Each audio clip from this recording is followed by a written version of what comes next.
Moin Freunde, willkommen zurück auf einem neuen Video bei Tim K's Nerd Crate. Was geht ab? Ich bin Tim und heute gucken wir uns ein Figurenset an, was schon ein bisschen länger angekündigt war. Entschuldigt bitte. Es haben Leute in den Comments danach gefragt, nachdem ich das Unboxing gemacht habe, und ich habe jetzt endlich mal mein Figuren-Review in Fotoform fertig bekommen. Findet ihr auf Instagram, @figurephotographycrate. Der Link ist unten in der Beschreibung. Für das komplette Paket ist das Ding auch auf Facebook. @figurephotographycrate findet ihr auch in der Beschreibung. Aber um genau wen geht es heute? Das ist von Bandai, der Soul of Shogoken GX71 Beast King Go Lion, wie er original heißt, in westlichen Gefilden natürlich bekannt unter Voltron. Lion Force Voltron, um genau zu sein. Es gibt ja natürlich für uns westliche Kinder auch den Vehicle Voltron, aber kleiner Fun Fact, der gehört da eigentlich gar nicht zu. Wie hieß das Ding noch? Armored Fleet Dairugger 15? Ich glaube, so heißt der. Vielleicht kommt er ja auch noch mal raus. Ich glaube, den würde ich mir auch zulegen. Aber fangen wir erstmal an. Zum Anfang, wenn ich ein bisschen verschwitzt und ein bisschen durch aussehe, entschuldige ich mich vielmals. Verschwitzt daher, wir kratzen momentan an den 30 Grad und das merkt meine Wohnung. Altbau.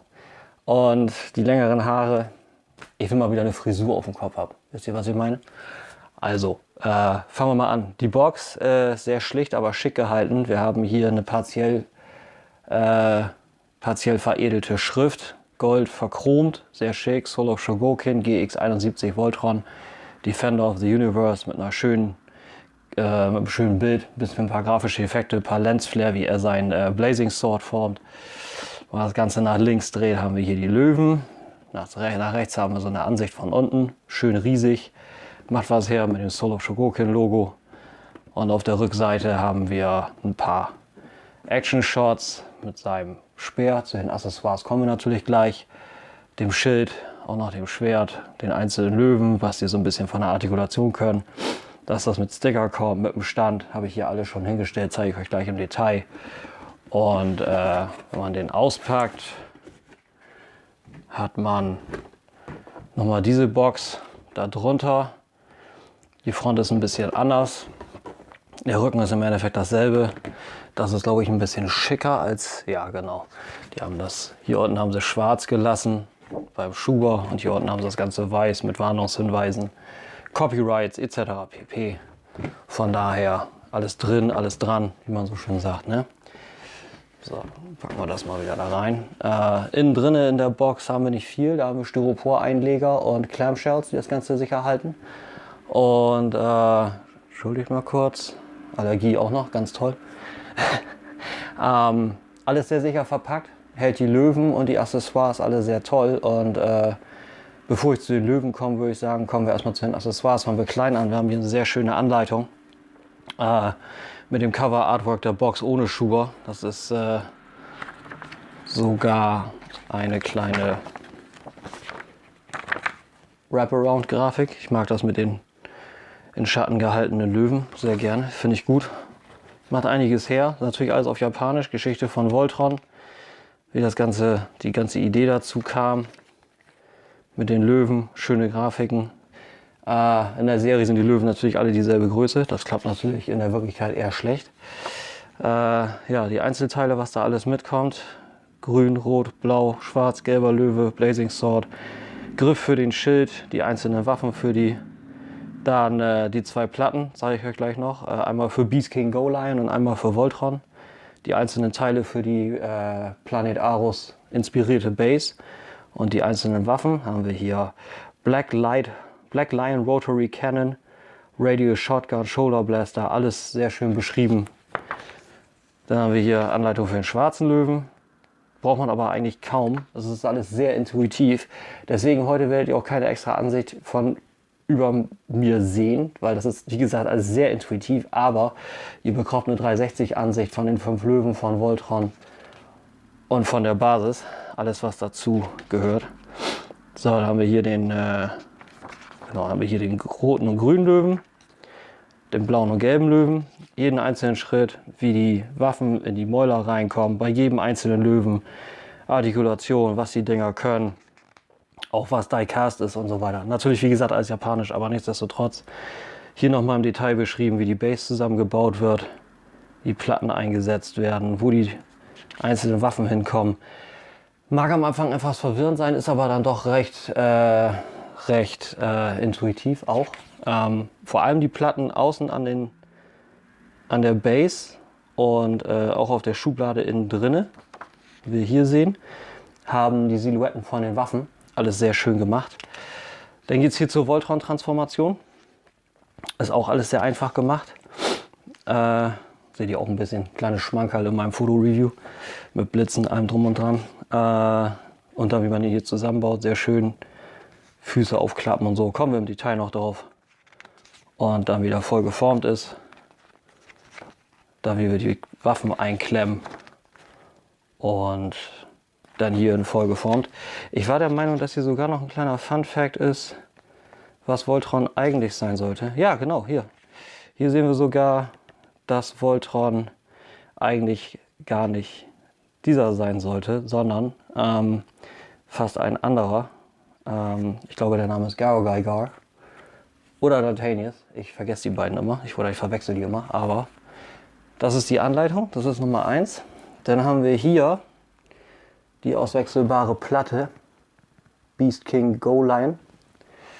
Sehr schön. Ebenso wie die ganzen anderen Teile in vergoldeten Chrom gehalten. Zusätzlich kommt das Set mit Stickern, wie damals beim Spielzeug genauso, für die einzelnen Löwen. Die einzelnen Löwen haben auch die entsprechenden Plätze auf der Rüstung. Ist auch sehr schön gemacht. Und dann kommen wir mal zu den Accessories. Wie gesagt, zu eurer Rechten müsste jetzt eine Ansicht kommen, die das Ganze ein bisschen in 360 zeigt. Schöne Base, das ist natürlich alles Plastik, aber einzelne Steine schön reingraviert. Wir sehen hier die Voltron-Platte, sehr schick gemacht, mit den einzelnen Waffen. Das Schwert zum Beispiel, das ist alles wirklich nur Plastik. Katzenhaare, entschuldigt bitte. Tolles Chrom, schöne Details. Alles drin, alles dran, wie ich immer gerne sage. Man hat hier ein paar Vorführeffekt. Lassen wir drinne, gehört dazu, finde ich. Wir haben eine Vertiefung. Da kann man das perfekt reinsetzen und das Ding hält ziemlich wackelfrei. Ich heb das mal eben kurz auf. Und das ist eins der beiden Schwerter, das gerade runtergefallen ist, die hier schön drinnen liegen. Eigentlich soweit ganz sicher. Die sich zum Speer zusammenbauen lassen. Das zeige ich euch auch noch mal. Dann die 5 Waffen für die 5 Löwen. Hier sind schon mal 2 Waffen. Ich glaube, die beiden gehören zu den blauen und gelben Löwen. Und innen drinne haben wir schwarzen in der Mitte und gelben und grünen Löwen. Wie ihr schon seht, das ging sehr einfach. Das ist wirklich nur eine kleine Schublade, ganz toll. Hier innen drin haben wir den Schild und das auswechselbare schreiende Gesicht. Wir nehmen das Teil, schieben das einfach rein. Ist auch egal wie rum, es sitzt wirklich hundertprozentig. Ich finde, das ist eine ganz tolle Idee, ist auch ein schönes Display-Piece. Hat Spaß gemacht zusammenzubauen, hat Spaß gemacht zu shooten. Ist wirklich toll. Und dann können wir eigentlich zu den Löwen kommen. Fangen wir mal einfach mit dem linken Arm an. Oder rechten Arm, wenn wir gucken. Kurz ein bisschen kleine Ansicht. Wie gesagt, falls das so nicht deutlich genug ist, da ist jetzt eine kleine Ansicht für euch. Viel Chrom. Das Ding ist für sich sehr schwer und bietet eigentlich alles, was es braucht. Wir haben einen schönen Butterfly nach außen. Ich glaube aber, ja, es ist ein Balljoint, genau. Ist ein Balljoint, da kann man also eine ganze Menge mitmachen. Das ist nur ein Friction Joint. Die Pfoten sind auf dem Friction, ich nenne es mal Swivel, wobei es sieht auch nach einem Balljoint aus. Es könnte auch ein Balljoint sein. Für das andere Bein natürlich dasselbe. Und hinten ist auch dasselbe. Wir können die Beine ganz einfach rausziehen und haben dann einen multifunktionellen Balljoint. Sehr schönen Bewegungsspielraum hat. 360 und die Pfoten auch. Und wie ihr in der Ansicht gesehen habt, kann man die auch ohne Probleme hinsetzen. Also das ist alles kein Ding. Der Kopf selber ist etwas eingeschränkt, aber nicht sehr. Kann sich aber gut drehen und das ist eigentlich sogar schon die rausgezogene Variante, wenn er dann das Handgelenk sozusagen oder die Hand für Voltron ist. Man kann ihn aber auch so reinstecken, dass es noch ein bisschen steifer, aber so habe ich den eigentlich die ganze Zeit nicht gehabt. Maul geht natürlich auf, wie soll es anders sein. Und innen drinnen noch eine kleine Waffe. Seht ihr auch noch mal hier. Sehr schön. Und um das Ganze in den Armmodus zu bringen, deswegen wie gesagt, das ist kein großes Hexenwerk. Ich klappe auch ganz gerne die Waffe nach unten. Dann kommen die Arme rein. Man legt die Pfoten ein bisschen an, dass das so aussieht. Die Beine sind ja schon im Endeffekt drin. Drücken wir zusammen, dass die so anliegen. Dann kommt der Schwanz. Schönes Ratchet. Kommt hinten rauf. Der Schwanz ist auch auf dem Balljoint. Der kann manchmal abgehen. Müsst ihr nur ein bisschen vorsichtig sein. Ich habe auch gehört, der kann auch in Voltron mal abgehen. Aber das Problem hatte ich noch nicht. Und dann ziehen wir den noch auseinander. Und dann haben wir auch im Endeffekt den Arm mit einem Double Elbow. Das ist im Endeffekt schon das. Im Review bin ich über den roten Löwen genauso rübergegangen. Der featured dieselbe Artikulation. Da kann man eigentlich nicht viel zu sagen. Das ist eigentlich genau dasselbe, wie gesagt. Balljoint an den Vorderbeinen, Friction an den Knien. Dasselbe an den Beinen hinten. Und um den in den Voltron-Modus zu bringen, ist es wie gesagt alles genau dasselbe. Man kann da nichts anderes sagen. Ups, was ist da passiert? Ah, seht ihr, das ist mir auch zum ersten Mal passiert. Eine Pfote ist mir abgegangen. Kein Problem. Alles sehr schöne Steckverbinder.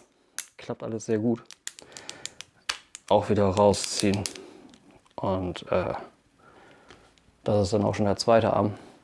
Falls ihr euch fragt, warum zeigt er gar nicht mal die Waffen, das kann ich natürlich mal machen.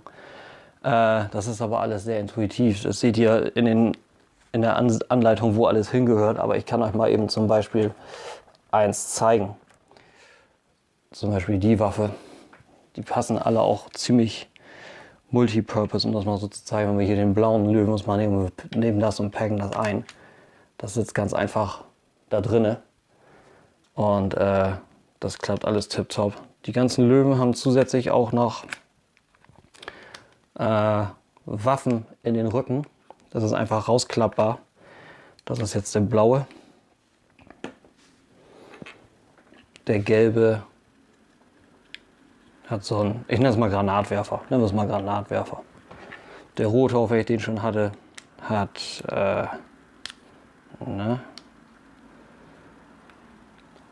dieses drinne.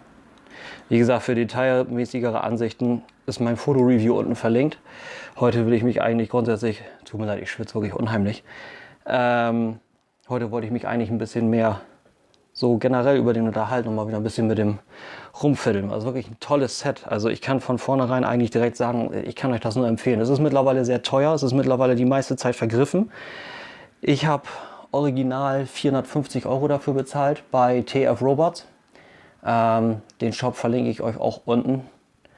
Die Box kam absolut unbeschädigt an, alles tipptopp. Toller Service, ich kann euch den Laden nur empfehlen. Mittlerweile findet man das Ding, wie gesagt, sehr schwer. Ich glaube, da ist gerade bei eBay einer drauf aus Italien für 720 €. Also ist schon ein bisschen teuer mittlerweile. Es lohnt sich aber, wie gesagt, man kriegt wirklich eine Menge für sein Geld und es macht wirklich viel, viel Spaß. So, gehen wir mal zurück zu den Sachen. Wie ihr schon seht, ich habe das Ding einfach rausgezogen. Wir haben hier den Abdruck für die Waffe und dann setzt man das einfach wieder rein. Perfekter Platz dafür. Also ich finde das toll. Ich finde, das sollten mehr Leute machen und mehr Firmen. Machen wir mit dem blauen Löwen mal weiter. Wie ihr schon seht, wir haben hier einen leichten App-Crunch. Den können wir einfach nach oben bringen. Der hat auch Friction. Schafft natürlich nicht 360 wegen der Ecke hier, aber dafür schöne Ratchets in den Beinen. Wir haben auch wieder einen Swivel in den Pfoten. Genauso hier. Das ist alles genau dasselbe. Schöne Ratchets in den Knien, in den hinteren Knien. Auch ein Swivel, bisschen begrenzt nach innen, aber nach außen umso besser. Und der Kopf ist nach unten sehr begrenzt, nach oben dafür umso freier. Ist natürlich die Hacke von Voltron, logisch. Aber auch schöne Details. Ich finde so kleine Sachen immer schön. Wenn ihr es hier mal beim Kopf anguckt, obendrauf diese kleine grüne Perle mit den Augen. Ich finde, das ist absolut klasse. Sehr schön. Der Fotoshoot hat auch sehr viel Spaß gemacht. Das ist ja so für uns so die neue Generation des Spielens. Wisst ihr, was ich meine? So, und das Maul hier auch nochmal. Hier seht ihr oben, im oberen Teil seht ihr den Slot für die Waffe. So ist das eigentlich bei den allen, bei den ganzen Löwen so.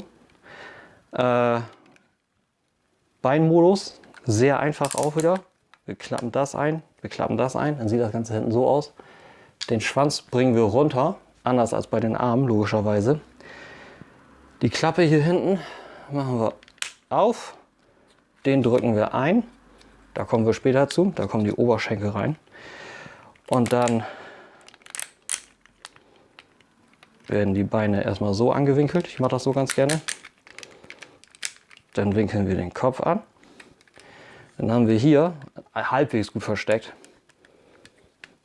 diese Kante. Das ist nochmal eine sehr gute Hacke für den Voltron-Modus, um das mal so zu nennen.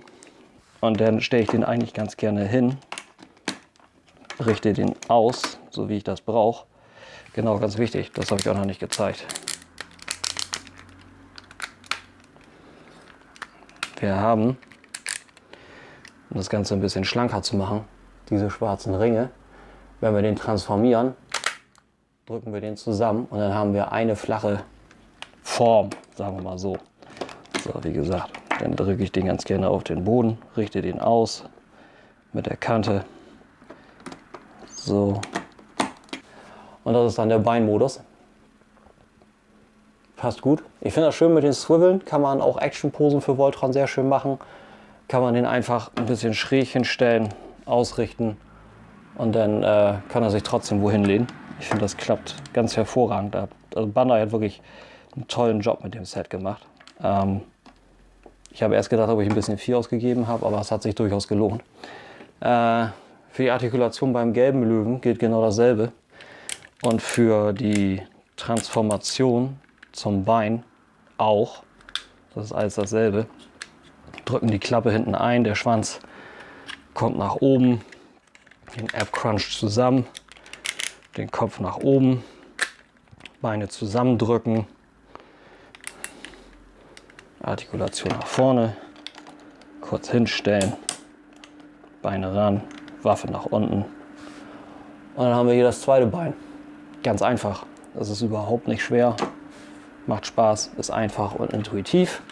Aber trotzdem High-End, kein Spielzeug. Wenn ihr Spielzeug wollt, Playmates hat gerade den 84er Voltron in Vollplastik rausgebracht. Ich habe darüber nur Gutes gehört, aber für den Fall, ne, dass ihr mehr ein bisschen spielen, fiddeln, was weiß ich wollt. So, kommen wir zum schwarzen Löwen. Wie ihr seht, der kann auch sitzen. Der hat einen ziemlich coolen Double Crunch hinten. Die Hüfte löst sich vom Unterkörper ab und der untere Teil der Hüfte nochmal vom Hauptteil der Hüfte. Sehr cool. Man klappt das einfach nach oben, klappt das zusammen und klappt das zusammen. Und dann sieht er auch schon so aus. Für Voltron behalte ich den aber ganz gerne so. Dann funktionieren die Proportionen einfach besser. Die Ratchet an den Beinen sind sehr schön schwergängig.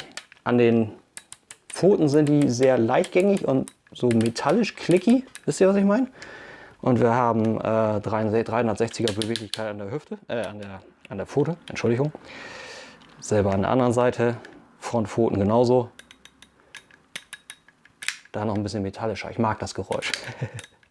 Finde ich sehr cool. Ein bisschen leichteres Ratchet an den Schultern und an den Beinen. Maul geht natürlich auch wieder auf. Hier keine Haltemöglichkeit für die Waffen per se, aber die Zähne schlagen in zwei kleine Grooves hier am Griff ein. Das funktioniert auch sehr gut. Man muss eigentlich nur sehen, dass man das Maul ein bisschen geschlossen hält. Warte mal, wie war das jetzt? Bin ich jetzt doof? So, genau. Bisschen geschlossen halten und dann geht das einfach rein. Und so geht das, so sieht das im Endeffekt bei den ganzen anderen auch aus. Wie gesagt, seht ihr im Detail besser, wenn ihr euch mal Fotoreview anguckt. Da bin ich im Detail auf die ganzen Sachen gegangen. Klackt das auch schon wieder drauf. Der Kopf hat eine 360er, das ist auch für Voltron dann am Ende der Fall. Sehr tief runter, logischerweise für Voltron, nach oben gar nicht. Die Flügel kann man wissen, was man muss, man wissen, was man macht. Kann man ausklappen, kann man auch zusammengeklappt lassen. Und auch natürlich 360er Beweglichkeit. Die Hüfte auch ein bisschen, wenn das so ausgefahren ist. Voltron-Modus, auch sehr einfach. Wir öffnen den Schulterteil, klappen den Arm rein, sehen zu, dass der platt liegt. Dann klappen wir es einfach zu. Ist manchmal ein bisschen schwergängig, aber ist nicht schlimm. Ich finde Schwergängigkeit besser, als wenn es zu lose ist. Bei der zweiten Foto genau dasselbe. Dann drehen wir die Arme 180 nach vorne, dass das vorne natürlich schön sitzt. Wir haben dann die Möglichkeit, also der hat auch einen ziemlich ordentlichen Butterfly hier, auch für den Löwenmodus auf beiden Seiten. Für Voltron bricht er natürlich das Sculpt ganz schön auseinander. Wir haben hier zwei Klemmis, einen den auf der Seite und einen auf der Seite. Die eine Seite funktioniert bei mir grundsätzlich besser als die andere. Die andere Seite kriege ich absolut nicht eingehakt, aber es funktioniert trotzdem so halbwegs. Dann dreht sich das nicht alles so weg. Dann können wir einfach die Flügel nach oben klappen und dann kommen die hier an die Kanten ran und dann sieht das auch so nahezu Voltron-mäßig aus. Dann müssen wir nur die Beine ausrichten, schön gerade, mit den Pfoten nach unten und den Schwanz wieder nach oben, dass das Ganze so aussieht. Und das ist dann im Endeffekt auch schon das. Und dann können wir auch schon beginnen, den zusammenzusetzen. Dann haben wir einmal den rechten Fuß. Wenn das auf ist und ihr das ausgerichtet habt, müsst ihr es wirklich, ihr habt das gerade gesehen, es war unheimlich einfach. Ihr setzt das einfach rein, drückt, bis das einrastet, klappt das hinten zu und das Ganze ist fertig. Das ist unfassbar einfach, wirklich, es macht ganz viel Spaß. Linker Arm, der rechte Arm. Das ist ein kleiner Widerstand und dann sitzt das auch schon zusammen. So einfach, wirklich. Dann noch den Kopf nach unten, die Ohren raus. Dann könnt ihr das Maul rausklappen. Und dann habt ihr hier Voltron, the Defender of the Universe. Absolut wundervoll. Ihr seht links jetzt auch, von mir aus links, für euch rechts, eine 360er Ansicht. Ich habe das ein bisschen langsamer für euch aufgenommen. Jede Menge Chrom. Das Die-Cast an dem Ding macht den in zusammengebauter Form unfassbar schwer. Das ist eine der schwersten Figuren, die ich habe. Ich glaube, das ist meine Top 3. Platz 3 Voltron, Platz 2 War Machine. Ach ja, übrigens, wie ihr seht, ne? Das geht so lange voran. Ich habe den Mark 6 und den War Machine endlich mal da stehen mit einem Baum, wie ich mir das vorstelle. So ein bisschen schon mal ausprobiert. Aber wie ich schon in meiner Roomtour sagte, das ist bald weg. Von daher in naher Zukunft mehr dazu. Zurück zu Voltron. Das ganze Die-Cast, wie gesagt, macht den sehr schwer. Platz 1, dann der Hulkbuster. Aber die Artikulation von dem ist nicht wirklich begrenzt. Wir haben wegen den Ratchets an den Löwen schöne Möglichkeiten der Beweglichkeit. Hier seht ihr das. Jetzt hat sich das gelöst. Jetzt ist dieser Klickmechanismus gerade raus. Ich versuche das immer zusammenzudrücken, aber es funktioniert nicht bei mir. Es hält absolut nicht. Ich weiß nicht warum. Da ist ein Ding. Ja, jetzt. Der wiggelt wieder raus. Da müsst ihr ein bisschen aufpassen. Ich weiß nicht, ob es überall der Fall ist. Bei mir ist das so. Jedenfalls einen schönen 360er. Bei dem hier klappt das besser, weil der Einrastmechanismus an der Schulter besser passt. Klappt sehr gut. Wegen den rausgezogenen Oberteilen haben wir einen ziemlich tiefen Elbow-Band. Klappt gut. So, kann man wieder hindrehen, ausrechnen, wie man will. Und dann kann man einen Bicep-Swivel auch nutzen, einen Elbow-Swivel, wenn man so will. Und haben hier dann noch sozusagen die Hand. Ne? Andere Seite dasselbe, tipptopp. Waist Swivel ist natürlich ein bisschen begrenzt wegen dem klotzigen Design. Ist natürlich so, die Beine haben einen guten Ratchet nach vorne und einen guten Ratchet nach hinten. Das klappt gut. Ungefähr 90, weniger als 90 Grad Bend am Knie, aber mehr braucht er auch nicht. Das ist ein kleiner negativer Punkt. Wenn man den zum Beispiel rennend haben will, hat man eigentlich keine Chance. Man kann den nicht ausrichten. Wie ihr seht, das fällt ziemlich schnell runter. Die Ratchets sind nicht die stärksten, aber nichtsdestotrotz klappt das. Man kann natürlich das Ganze so ein bisschen faken, indem man den, ich sag mal, Ab Crunch von den gelben und blauen Löwen damit zupackt.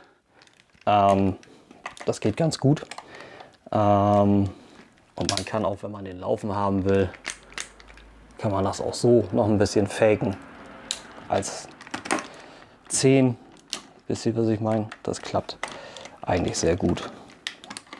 Gilt für den anderen Löwen auch. Man muss dann immer hinterher sehen, wie man den wieder so ein bisschen ausrichtet, dass das wieder alles gerade ist. Aber das ist mit Premium Collectibles ja eigentlich immer so, ne? Man muss immer so ein bisschen ausrichten, ein bisschen sehen, ein bisschen spielen, wie will man die Pose haben. Aber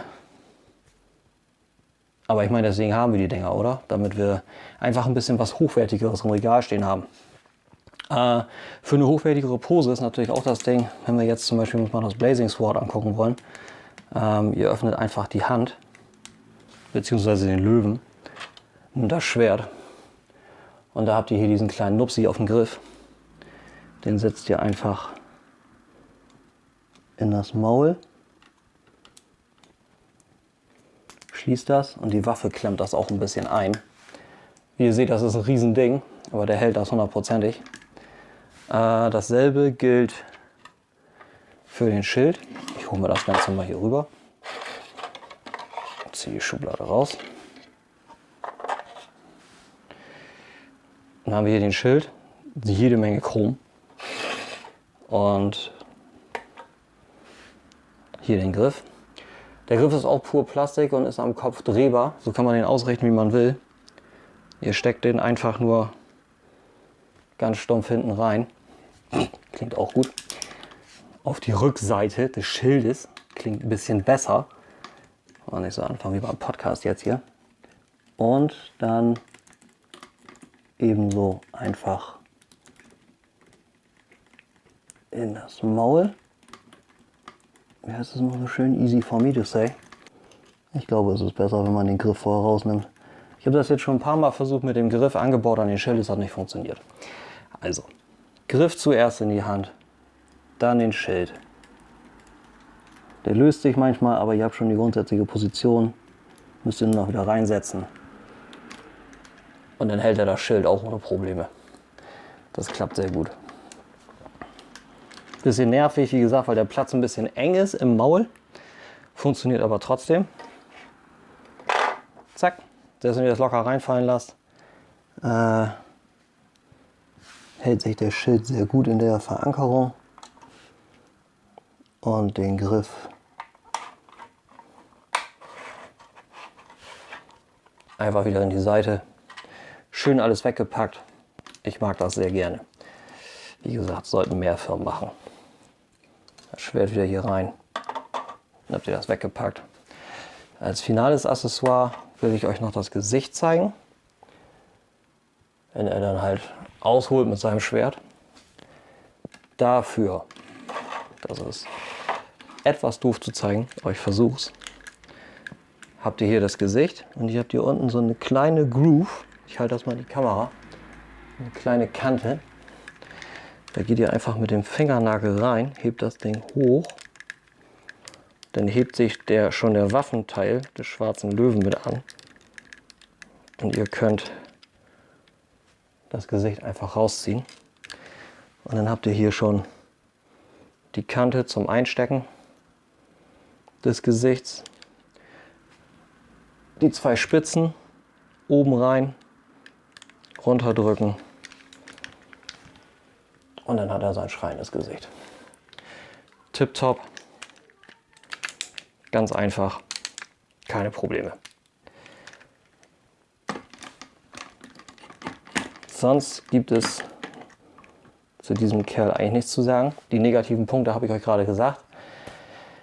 Das wären die Schulterclips, um die Schulterteile vom Verdrehen zu schützen. Etwas schwache Ratchets in den Beinen. Und das ganze Chrom ist halt sehr anfällig. Ne? Das ist sehr, sehr anfällig für Kratzer, für Fingerabdrücke. Deswegen habe ich auch Handschuhe bei meinem Fotoreview benutzt. Das sieht einfach nicht schön aus. Ist einfach so.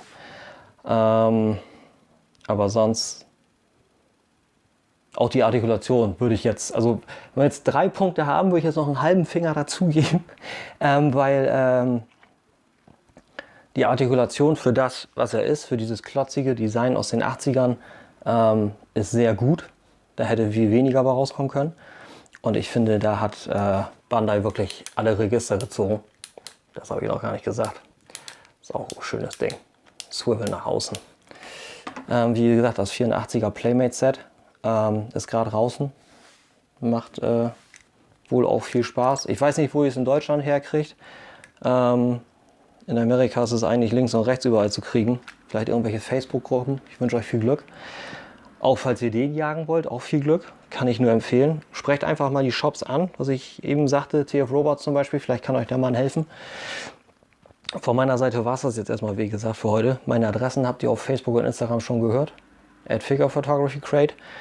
Wenn ihr Fragen habt oder auch Anregungen, Kontakt aufnehmen wollt, figure.photography.crate@web.de ist auch in der Beschreibung. Lasst mir einen Kommentar da. Würde mich freuen. Ebenso für ein Subscribe und ein Like. Ich freue mich jederzeit. Ich bin schon bei 62. Schönen Dank dafür, hätte ich gar nicht gedacht. Ich mache wohl irgendwas richtig. Und in dem Sinne, es ist Sonntag, wenn ich das aufnehme. Von daher wünsche ich euch einen schönen Sonntag und je nachdem, wann ich das fertig kriege, eine schöne Woche. Wir sehen uns beim nächsten Mal. Dann wird es wahrscheinlich den Hulkbuster geben. In dem Sinne, wie gesagt, schöne Woche, haut rein, bis die Tage, macht's gut und tschüss.